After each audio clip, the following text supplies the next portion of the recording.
कुरुक्षेत्र की भूमि, चारों ओर युद्ध की तैयारी, शंखों की आवाज, हजारों सैनिक, और उनके बीच एक योद्धा ऐसा भी था जिसका हाथ कांप रहा था, जिसकी आंखों में आंसू थे।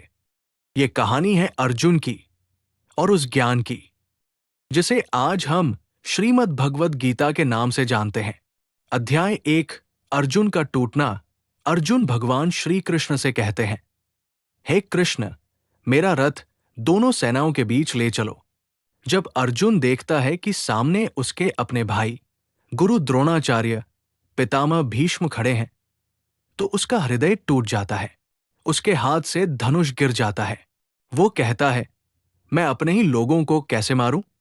राज्य, सुख, विजय, मुझे कुछ नहीं चाहिए। अर्जुन युद्ध से भागना चाहता है।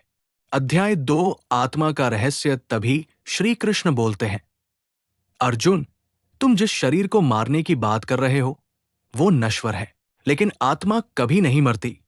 श्री कृष्ण कहते हैं, जम और मृत्यु केवल शरीर के हैं, आत्मा तो अमर है। यही श्री कृष्ण कर्मयोग सिखाते हैं। कर्म करो, फल की चिंता मत करो। अध्याय 3, कर्म से भागना नहीं। श्री कृष्ण कहते हैं, कोई भी मनुष्य बिना कर्म के नहीं रह सकता। कर्म से भागना कायरता है।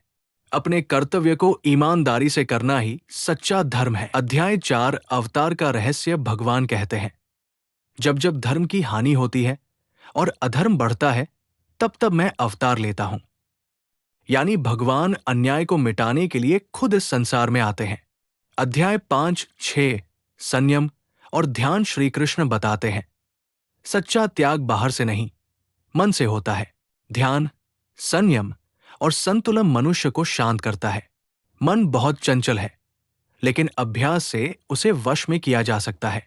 अध्याय 7, 8, ईश्वर हर जगह। श्री कृष्ण कहते हैं, इस सृष्टि का कण कण मुझसे बना है। जो जीवन भर भगवान का स्मरण करता है, मृत्यु के समय भी उसी को प्राप्त करता है। अध्याय 9, भक्ति का मार्ग। भगवान कहते हैं, मुझे दिखावा नहीं, सच्ची भक्ति चाहिए। यदि कोई प्रेम से एक पत्ता, एक फूल या थोड़ा जल भी अर्पित करता है, तो मैं उसे स्वीकार करता हूं। अध्याय 10, भगवान की विभूतियां। श्री कृष्ण कहते हैं, जो कुछ भी श्रेष्ठ है, शक्तिशाली है, सुंदर है, वो सब मेरी ही शक्ति है। अध्याय 11, विराट रूप। अर्जुन भगवान से उनका विराट रूप देखने की प्रार्थना करता है। श्री कृष्ण अपना दिव्य रूप दिखाते हैं। अनगिनत मुख, अनगिनत नेत्र, पूरा ब्रह्मांड उनके भीतर। अर्जुन भय और भक्ति से कांप उठता है।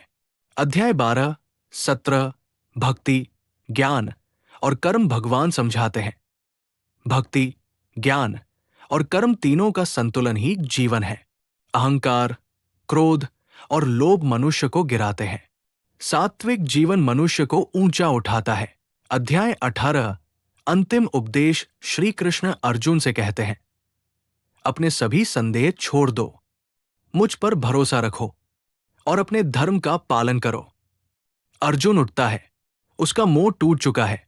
वो कहता है, हे कृष्ण, मेरी भ्रांति दूर हो गई है, मैं यही है श्रीमद् भगवद गीता, जीवन जीने की कला। अगर ये कहानी आपको अच्छी लगी हो तो वीडियो को लाइक करें, चैनल को सब्सक्राइब करें और कमेंट में बताइए आपको गीता का कौन सा संदेश सबसे अच्छा लगा। जय श्री कृष्ण।